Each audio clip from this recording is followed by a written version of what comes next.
This psalm is an individual lament from David. And it starts with, if you look at the title of your psalm, it says, "To the choir master with stringed instruments, according to the Sheminith or Sheminith." And to be honest, I do not know what Sheminith is. Most scholars also do not agree to it, agree to a consensus. We see it one time mentioned in the book of First Chronicles, and it is probably a musical term, and because this is a psalm of lament, this is probably denoting a bass note or something like that. It's very similar to Selah, right? We really do not know what it means. I mean, we can guess what it means. The word Selah does not exist in Hebrew anymore. The word Selah probably, I mean, people, the scholars, they think it is about a break in the psalm, or it means forever or something like that. Now, Charles Spurgeon, somebody asked Charles Spurgeon once, what are these words in the Bible that we have no idea what it means? And it's in the Bible. So he said that I'm actually happy we don't know what some of these words means, because first thing, it's not, these are musical terms, and probably what we would lose is probably the musical quality of that psalm. But other than that, it really shows us how old these psalms are. They are so old that the words are lost in the language. So it's not like a couple of 100 years old and someone just inserted it into the Bible. There are so many conspiracy theories about how things are inserted. This is not like that. This is proof that how old these psalms are. They are thousands of years old. There is an antiquity associated with them. So it's actually proof. It's a good thing we don't know some of these words. But I'm not here to discuss really the musical notes that we missed in psalms, but I want to spend some time to focus on the key message of this psalm.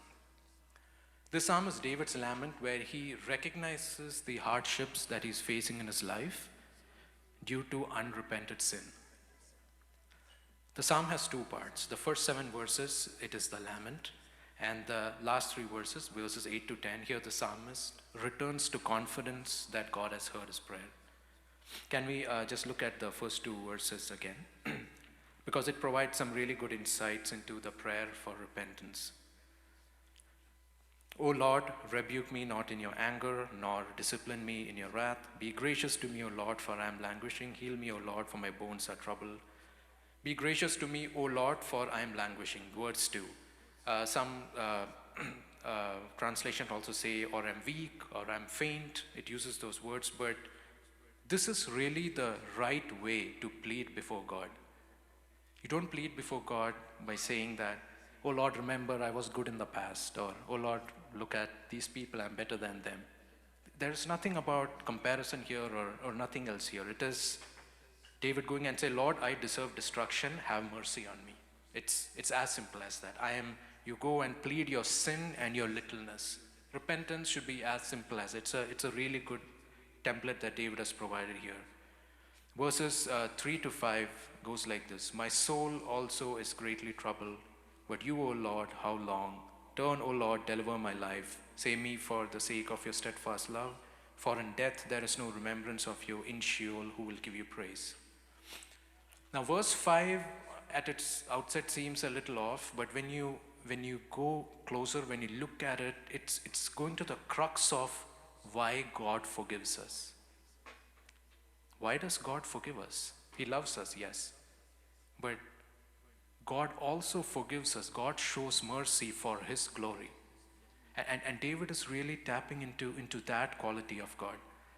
Mercy is that attribute that blesses the receiver, obviously, because you're receiving mercy, and also glorifies God himself. When I was in high school, I had to learn Shakespeare's Merchant of Venice, and in which the character Portia says, "Mercy blesseth him that gives and him that takes." Shakespeare stole it from the Beatitudes and just, made it like this. But where I'm coming to is mercy glorifies God, and that is why he chooses to show mercy, because it glorifies him. Again, he shows mercy to repentant children. So I want to be very clear about that. And this is probably why even Jonah ran away when he was asked to go to Nineveh, because he knows this attribute of God, that God is a merciful God. But let me come to this. Why do we need to repent like this? Because a lot of time as Christian believers, we may tend to look at ourselves, and this includes me, and we feel that I'm fairly holy, right? I mean, yeah, there are some things here and there, but nothing really major.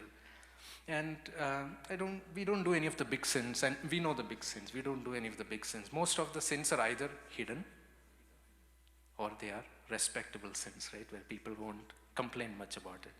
So, I mean, yeah, I work hard, I'm proud of my work or proud of my children, or I have some other sorts of pride, and maybe I eat a lot, gluttony, but those are not big things, right? So, but the thing is, again, all of our sins are either hidden very well from others or they are respectable sins. But when we do repent, we need to ask ourselves, why are we repenting? Am I repenting because I fear the consequence of sin? Am I repenting because I got caught? In that case, you're not repenting, you're just feeling sorry for yourself, right? So I've heard this story about a pastor once say that there was a member in his church. He was a salesman, so he traveled a lot. So he would put in an extra meal or something here and there and always expense it. And it was pretty normal for people who travel, so he thought it's not a big deal, but he got caught after several years. And then it was very embarrassing, and he went to the pastor, wept and cried, I knew it was wrong, I kept doing it, I'm so sorry, and he cried and wept and wept. And the pastor thought that, he's repenting. He also thought he's repenting. He lost his job, he got another job. Again, he was a good salesman, he got another job, and he was very good with his expense report because he learned his lesson. But then he got caught again. This time, he was adding time to his time sheets for hours not worked. So his problem, so that is the thing, his problem was, the major problem, his repentance was about what he got caught for. Because if we don't really address what is the root problem, our repentance is because we feel sorry for ourselves. You cheat in an exam or a test and you get caught and you repent for it, is because you got caught. It is not because you have that tendency to be dishonest, because that is really what we need to look deep inside and repent for. Because if that root does not go away, you will commit some other version of the same sin. And then that will be a new repentance, and you'll live your entire life trying to repent, which is good. To have a posture of repentance, it's a sign of being saved, but you're not addressing the main problem. And then we will always come and say, I'm always struggling with sin in my life, because we have really probably not addressed the root cause of our sin. It is the same, because every time we repent, it's really in the back of our mind. We are saying we are sorry before God, but in the back of our mind, our thought is like, oh, poor me, I got caught, what will happen to me, right? So, but your words are saying, Lord, I sinned, forgive me, right? So that is really the way to get away from the bondage of sin, to really go into deep inside and see why we have sinned. Now, God treats sin very seriously in the Bible, and we have multiple examples of that. Lot's wife turned to stone. Uzzah, while David was trying to bring the ark was going to fall. He was trying to protect the ark. He went and touched it, dead on the spot. He was trying to protect the ark from falling. And Ananias Sapphira lied about offering, dead. Imagine what would happen if it were to happen today, lying about offering.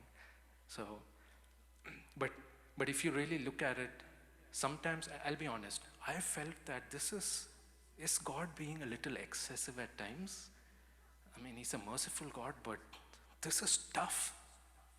People dying because of small things. But my utter foolishness of my thought was because of my complete ignorance, and God showed that to me. I once read an article by Pastor David Platt where he addressed this exact same thing. The punishment for sin is not based on your act alone. It is about who you sin against. And he gives an example. If you sin against a rock, it's okay. You take a stone, I take a stone and throw it at a rock outside, nothing happens. I take a stone and I throw it at a stray dog. Some people may look at me and say, you're being cruel, but that's there is no major consequence. I take a stone and throw it at a king or a president of a nation. I may have punishments ranging from severe jail time to death, depending on the country, right? It could be executed. When you sin against an infinitely holy God, your punishment is also infinite. It is about who you sin against, not your act alone. The act of throwing the stone remain the same in all these scenarios. So this was a really good insight that I received from that pastor, and bless him, because that showed me the folly of my thought throughout whenever I looked at it. But always remember, sin is not about who you sin, about what you do, not about your act, but who you sin against. But when I say all of this, we do have a very merciful God who delights in mercy, provided we are truly repentant. It's about our heart. It's not about being sorry for ourselves, but wanting to come to God and be repentant before Him.